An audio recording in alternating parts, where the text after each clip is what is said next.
ಕೇಳ್ಬಿಡಣ ಅಪ್ಪಣ ಎಷ್ಟಾಗೈತೆ ಅಂತಂದ ಕೇಳ್ಬೋಣ ಒಂದ್ ಕಡೆ ಇಲ್ಲ ಇನ್ನೊಂದ್ ಕಡೆ ಕೇಳೋಣ ಅದಕ್ಕೆ ಅನ್ನ ಸರಿ ಅಣ್ಣ ಹೇಳಣ್ಣ.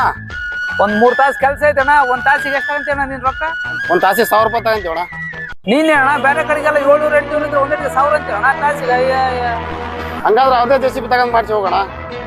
ತಗೊಳ್ಳೋಣ ಓಕೆ. ಅದನ್ನ ನೀನೇನ್ ಹೇಳ್ತೆ ಅಣ್ಣ? ನಮ್ ರಾಜ ಅದನಲ್ಲ ಅತ್ತೊಂದು JCB ಬರೀ 700 ರೂಪಾಯಿ ಮಾಡ್ತಾನ. ಫೋನ್ ಹಚ್ಚೋ. ಅತ್ತೊಂದು ತಡಿ ಇದನ್ ಮುಂದೆ ಗೊತ್ತಾಗತ್ತೆ. ರಾಜ ಅಣ್ಣ ಹೇಳ.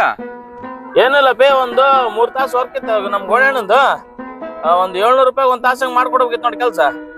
ನಮ್ಗೋಣ ಮಾಡಂ ಬಿಡೋಣ. ನೀನೆಲ್ಲ ಸರಿ ಆಯ್ತಪ್ಪ. ಅಣ್ಣ ಏನಿಲ್ಲ, ಸ್ವಲ್ಪ ಗಾಡಿ ಡೀಸೆಲ್ ಖಾಲಿ ನಿಂತೈತಿ. ಒಂದ್ 2000 ಫೋನ್ ಪೇ ಮಾಡೋಣ, ಡೀಸೆಲ್ ಹಾಕಿ ಬಂದ್ಬಿಡ್ತಾನ. ಡೀಸೆಲ್ಗೆ 2000 ಅಡ್ವಾನ್ಸ್.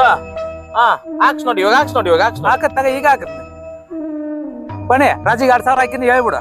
ರಾಜ ಗೋಣಣ್ಣ ನಿನ್ಗೆ 2000 ರೂಪಾಯಿ ಹಾಕಿನಂತೆ. ಸೊ ಬೇಗ JCB ಡೀಸೆಲ್ ಹಾಕ್ಸನ್ ಬಂದ್ಬಿಡಮ್ಮ, ಇಲ್ಲದೀವಿ. A few moments later. ಏನಪ್ಪಣೆ ಅರ್ಧ ಗಂಟೆ ಮೇಲೆ ಆಯ್ತು, ರಾಜ್ ಇನ್ನ ಬರೋಲ್ಲ. ಬರ್ತಂತ ನಾ ಡೀಸೆಲ್ ಹಾಕ್ಸನ್ ಬರ್ಬೇಕಲ್ಲ, ಟೈಮ್ ಆಗತ್ ಮತ್ತೆ. ಬರ್ತಂತಡಿ ಬರೋತ್ತಾತಲ್ಲೇ ಬಣ್ಣ ಅದೇ ಬಂದ್ ನೋಡೋಣ. ರಾಜ ಎಷ್ಟೊತ್ತ ರಾಜು ಬರೋದು?